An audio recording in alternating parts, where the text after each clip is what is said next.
Can we bring up the first picture this morning? So this is my family, Sarah, Sabine, and Asher, processing the harvest. A few years ago, 4 years ago, we purchased a new home. Well, it's not new. It's from 1925, but new to us. In Lake Forest Park, a 1/4 acre that is substantially landscaped and has 4 apple trees, 2 Asian pears, 1 plum tree, 1 cherry tree, and 12 blueberry bushes. So a lot of fruit. And that may sound awesome to you until you have to take care of it. I grew up in the suburbs. I didn't grow up on a farm. Maybe many of you can relate, but something that I've learned is that when the harvest comes, it comes. And you can't schedule it. You can't say, hey, can we wait till next Thursday when I have time?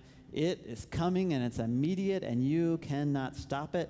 You can only respond to it. You better be ready. And our modern life is not built around things like that, unless you are a farmer and your vocation is around that. So this was us trying to deal with the onslaught of plums, but then also getting ready for the apples and everything else that was to come.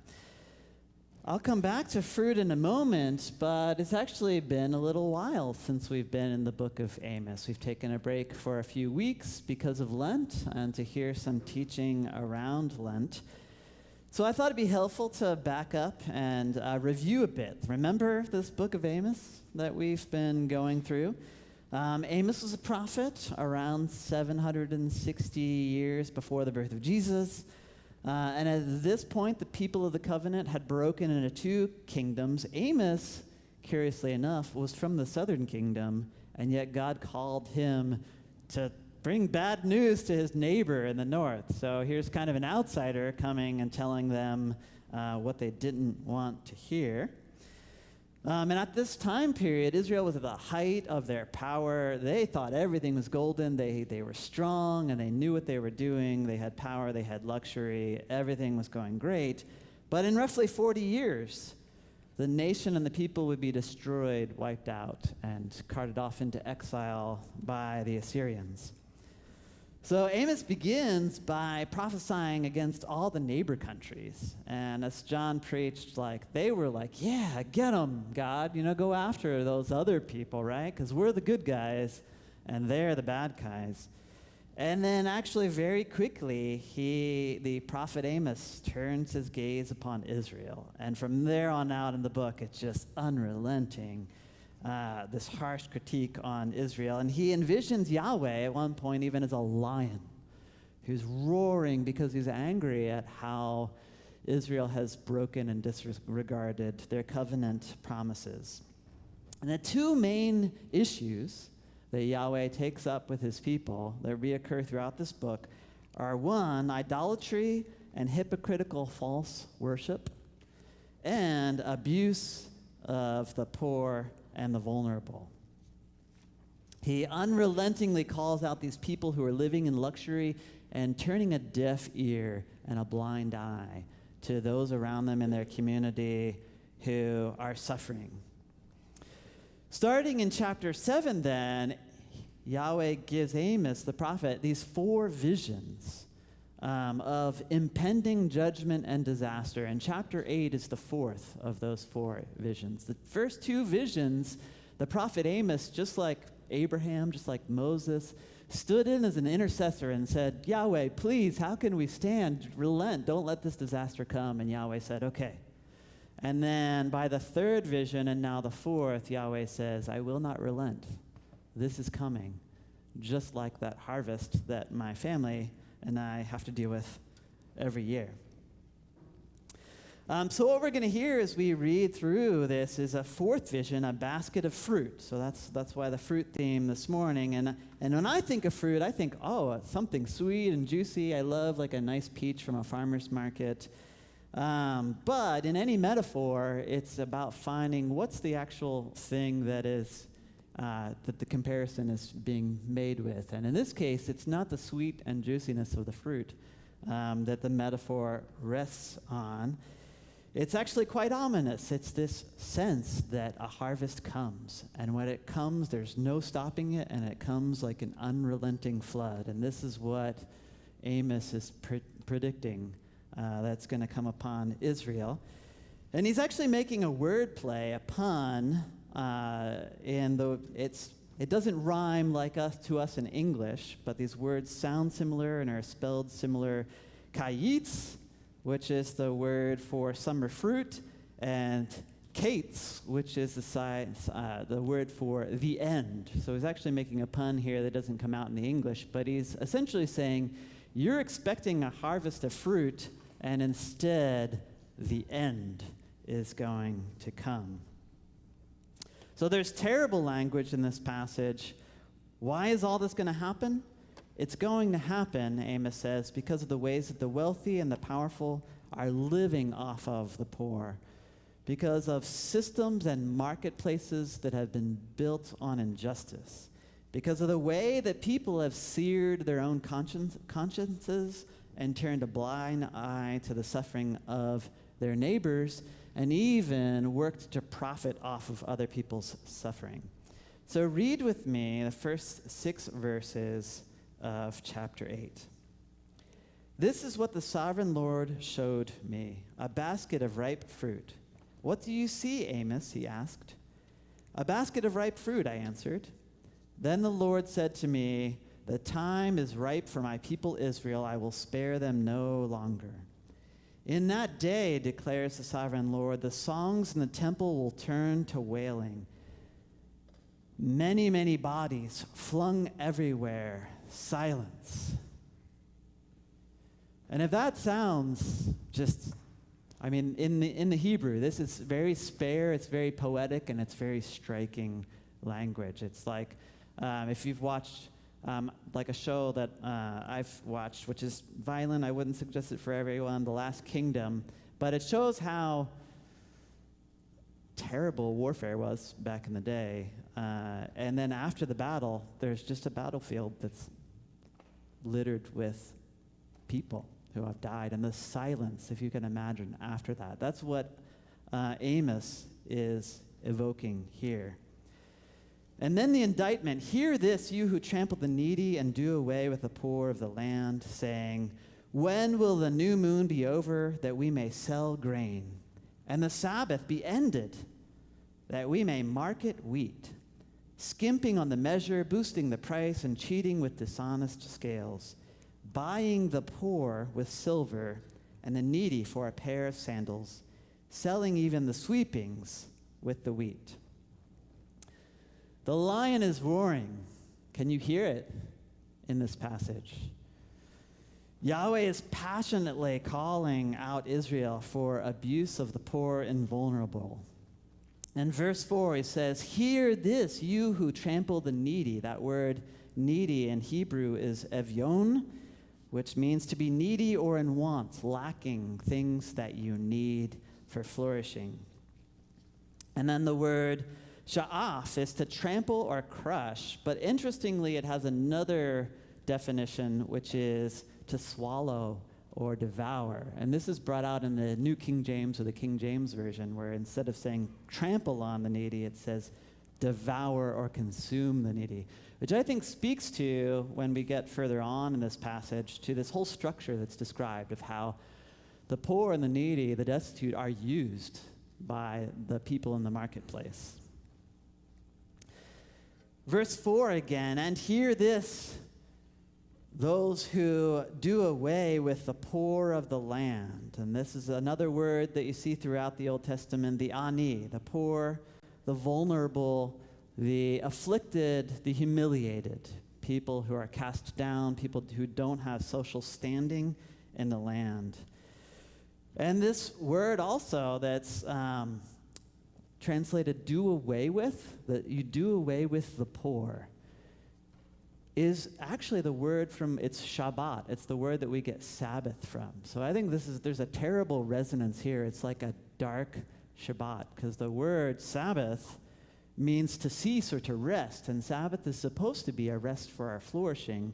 And here Amos is talking about these people who cause the poor to cease, Essentially, it could be translated, exterminate or destroy the poor with their programs and their schemes. In chapter 3 of Amos, Yahweh is portrayed as a roaring lion, and I think it's so helpful to invoke that image here with the intense language that you hear from the prophet. Yahweh is disturbed. He's upset about what is happening here in this community because it's anything but okay. It's repellent, and Yahweh has to do something about it. He has to act to set things right. And Amos is channeling the voice of the Lord and saying, listen up, you people who are trampling on or consuming the poor, those who are needy and in want. Listen up, you who are developing schemes to exterminate those who are weak, afflicted, and humiliated. And as the passage continues, we see that this isn't an accident that this stuff is happening. It's a scheme devised against the poor, a con that was devised by the haves. And the poor are just the raw material that they use to extract and generate wealth for the wealthy in this community. And the biblical truth is that when abusive things happen, whether it's on a personal level or on a corporate level, God sees these things. They never go unnoticed. God cares deeply for those who are marginalized, needy, afflicted, and who have been humiliated. And in verses 5 through 6, these practices, these schemes of oppression are further elaborated. And we hear that the people in the marketplace, the well-to-do, their hearts are not in the right place when it comes to worship. And worship is another theme in the book of Amos. Are they excited and celebrating the Sabbath? They just want Sabbath to go on forever, don't they? No, they're like, when can we get this worship stuff over, this unimportant stuff, move it out of the way so that we can get to the business of selling and making money. They are looking for loopholes, that way that humans do when you set a law. You're like going to run right up to the line, like, how much can I get away with? I still have to observe the Sabbath, but, I'm just going to minimize that as much as possible, run right up to the line, and push the limits. Is your heart really in the right place when you're living in that way? These people are consumed with greed. That is the idol that's at the center of their hearts. Lynn spoke eloquently about idols last week in her sermon, and that's really what's taking place here. They have centered money and pushed aside Sabbath and worship. When can we get started selling again? If that's their question. Daniel Carroll, who is an Old Testament scholar, who I read on this passage, says that if we look at this section here, we can follow the Hebrew verbs, and there's 7 exploitative practices that are mentioned. 7, of course, is a biblical number, and what it references is completeness, so that Amos is trying to show how complete the oppressive schemes and practices are of the people here. They speak of selling grain, marketing or trading wheat, making small the measure, or skimping on the measure, making large the weights, and we'll talk about that more in a moment, boosting the price, cheating scales, buying the poor and needy, selling the sweepings. So just this idea that it's trying to underline how complete is this oppression of the poor. And this whole scheme rests on dishonesty, subverting the truth, fooling people, cheating people in order to oppress them. When it talks about skimping the measure, in Hebrew, the verb is making small the measure. What's happening here in the marketplace is they're selling grain or other goods, and they're selling it with a volumetric measure, right? Like if you were to sell a cup or a quart or something like that. People are expecting to get an actual cup or a quart, and in fact, they're using a small version. So people aren't getting as much as what they pay for. It would be like going to the gas station and thinking that you were buying 10 gallons of gas, and that's what it says on the readout on the machine, and actually every gallon is actually only 75% of a gallon. That's what they were doing to cheat the poor in the marketplace. And then on the other hand, it talks about making large the weights or boosting the price. And if we can bring up the other picture here, we've all seen this kind of thing, a balanced scale, right? What they were doing on this side, they'd already weighed out not enough food for people. And then when they collected payment, what they would do is they had standard weights to weight against people's silver that they would have to pay. But they would make those weights heavier than they were supposed to be, which meant people had to place more silver on it to be the equivalent when they were paying. So they were really getting people coming and going on both sides with their oppressive practices. They were cheating with the scales. This was an economy of lies and injustice. And at this point, the king's advisors, the leaders should have stepped in. But they looked the other way.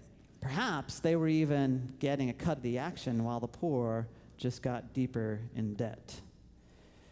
There's nothing wrong with a marketplace. In fact, it can be a hub of connection and community. I love my local farmers market, for instance. That can be a very relational experience. And we have needs as human beings. And there are efficient systems for meeting those needs. Can be a place of exchange and shared abundance. But not when a few people grab the reins and fix the game through deception, which is what was happening here in Israel. Now, in the Protestant tradition, we don't have as much of this or as much depth, but the Roman Catholic Church has a well-developed body of social teaching that speaks clearly and articulately from a biblical perspective on the proper place of economics in the life of humanity. Humans are made in the image of God. We aren't raw material to be consumed, traded, or profited off of. A just economy serves human flourishing, and while we're unlikely to ever get our practices as people and governments perfectly in tune, as Christians in our spheres of influence and power, we should be leaning towards this goal. So consider this teaching from Pope Paul VI. It's from a document called Gaudium et Spes in 1965. In the economic and social realms, too, the dignity and complete vocation of the human person and the welfare of society as a whole are to be respected and promoted. For man, or human beings, it's the 60s, is the source, the center, and the purpose of all economic and social life. So how does a biblical worldview shine light on economic theories and practices? Human beings are at the center. The economy should serve human beings, not human beings serving the economy. We often can hear people in business talk about the bottom line being all that matters, but there is more that matters. The way that our practices treat the environment, the way they treat other human beings and impact the social context matters. Now, moving on, we get to, I think, what kind of it just keeps ratcheting up in degradation, in oppression. In verse 6, we hear that the poor are being sold. And the way that the verbs are constructed here and are tied in with the verbs earlier on, it shows that there's an intentional scheme here. These things are connected. So the falsifying of the weights, the oppressive practices and the buying of the selling, actually were a scheme to reduce people into debt so that then they could be sold into slavery. So this isn't just, another thing that happened to happen. This is all connected. They were making a scheme here to reduce people into debt by these exorbitant prices, by their cheating. Another scholar I consulted said, thereby these people became so impoverished that they must sell themselves to the very ones who have impoverished them. I'm going to take a turn here and bring us up to modern times, our own context. In the Seattle Times, an article by Anna Patrick earlier this month talked about in September, this past September, Burien passed a camping ordinance making it a criminal misdemeanor to live or sleep on public property overnight. Burien only has 159 shelter spots, and they are largely full on any given night, and it is not enough to meet the needs of people who would even want shelter. And after an initial conversation in the city council, the article details that they at first were problem solving. How can we help people? How can we get more shelter beds or help people get shelter?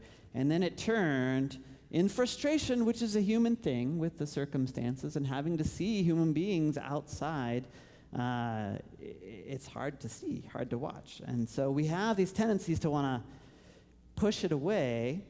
The council decided to go in a more punitive direction. And the author talks about a similar hardening of perspectives towards people who are unhoused that's going on in other parts of the region. In Auburn and Kent, they've recently passed on tough ordinances to dissuade people from living outside and in vehicles.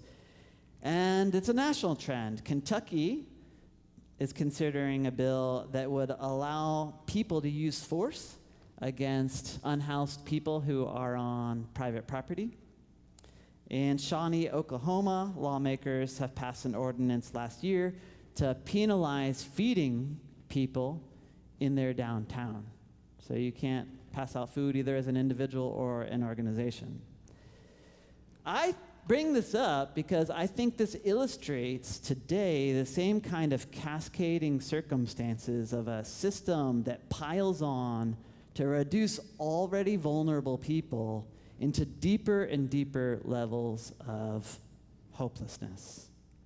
For decades, we haven't been building enough housing to keep up with demand, and invariably this results in the most vulnerable people not being able to be remained housed.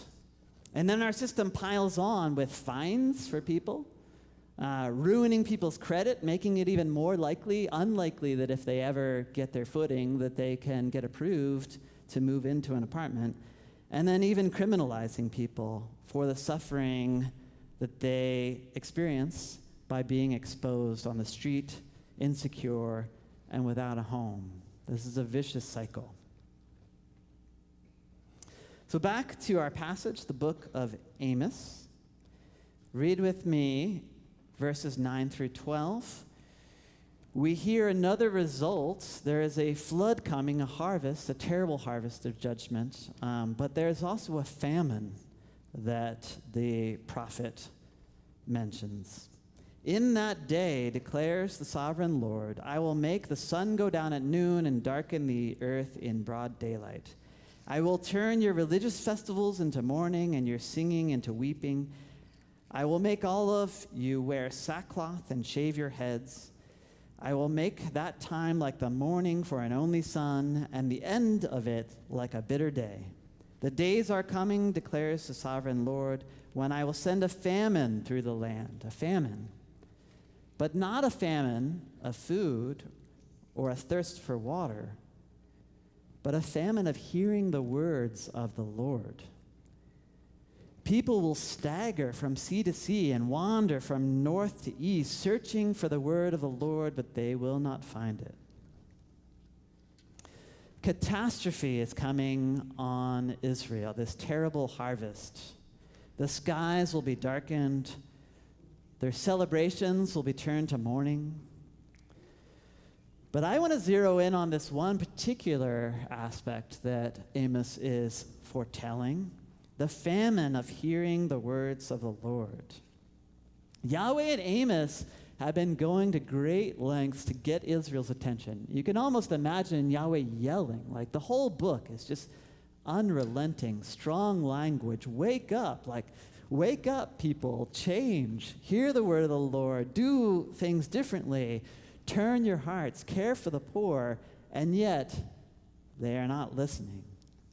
They want to avoid the confrontation. They want to stop up their ears. They want to refuse to change because they want to continue in their oppressive practices. They love the luxuries they've gotten accustomed to.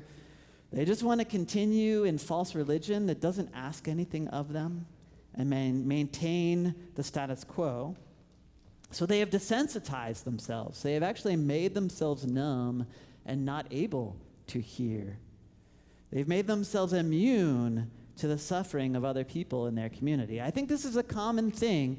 I have these fairly early memories when I grew up in a suburb of Baltimore, and I just was always enamored with the city.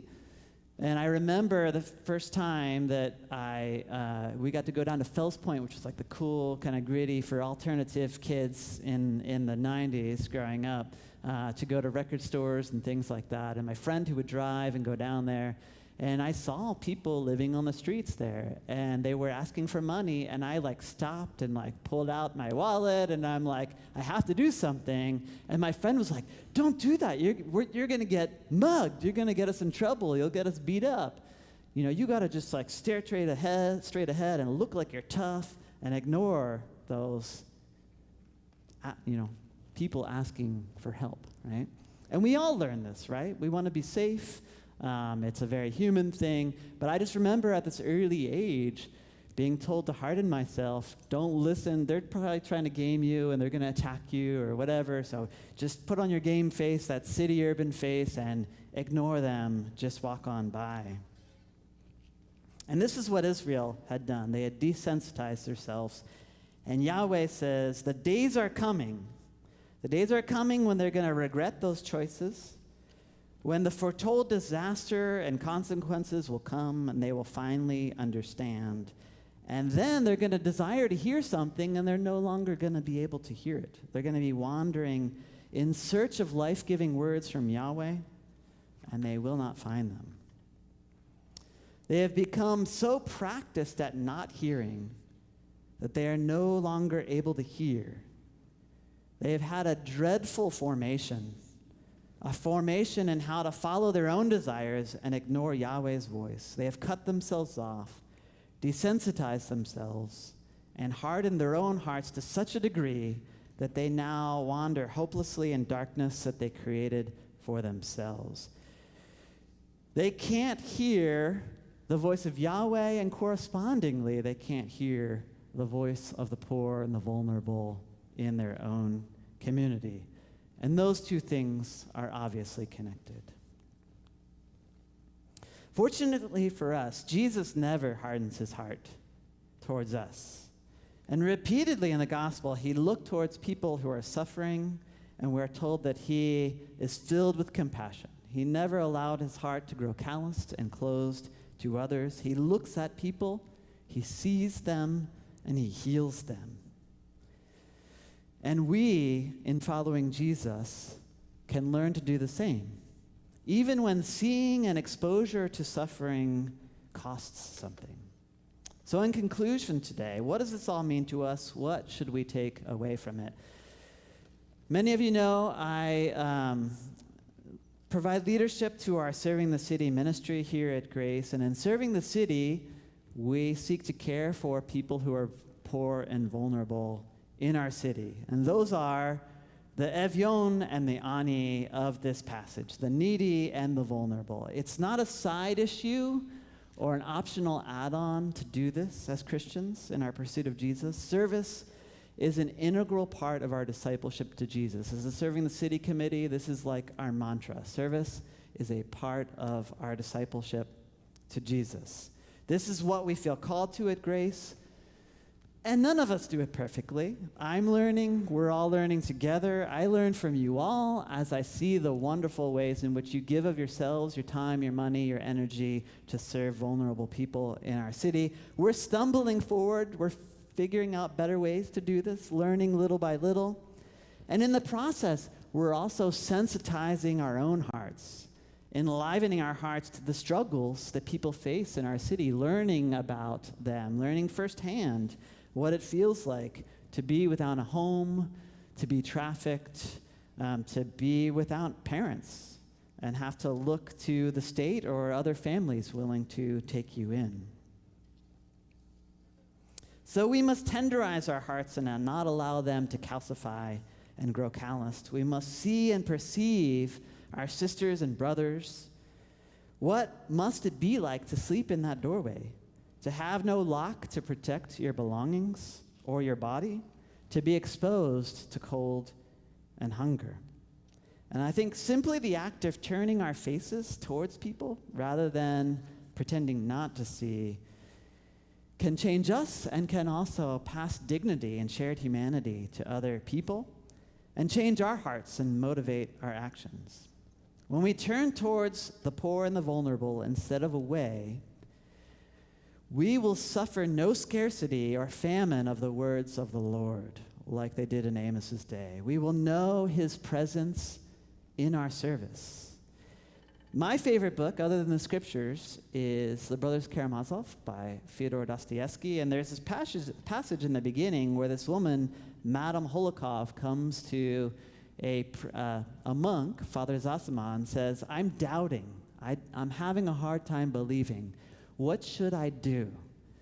And Father Zosimov says, practice active love. By the experience of active love, striving to love your neighbor actively and indefatigably, and as far as you advance to love, you will grow sure of the reality of God and the immortality of your soul. And then in doing so, in a reversal of the darkness that Amos is prophesying and the famine that we hear from him, we enter into a new possibility that's envisioned by Amos's contemporary, Isaiah, who says in chapter 58, if you spend yourselves on behalf of the hungry, satisfy the needs of the oppressed, then your light will rise in the darkness, your night will become like noonday. The Lord will guide you always. He will satisfy your needs in a sun-scorched land. He will strengthen your frame. You will be like a well-watered garden, like a spring whose waters never fail. In the name of the Father, the Son, and the Holy Spirit. Amen.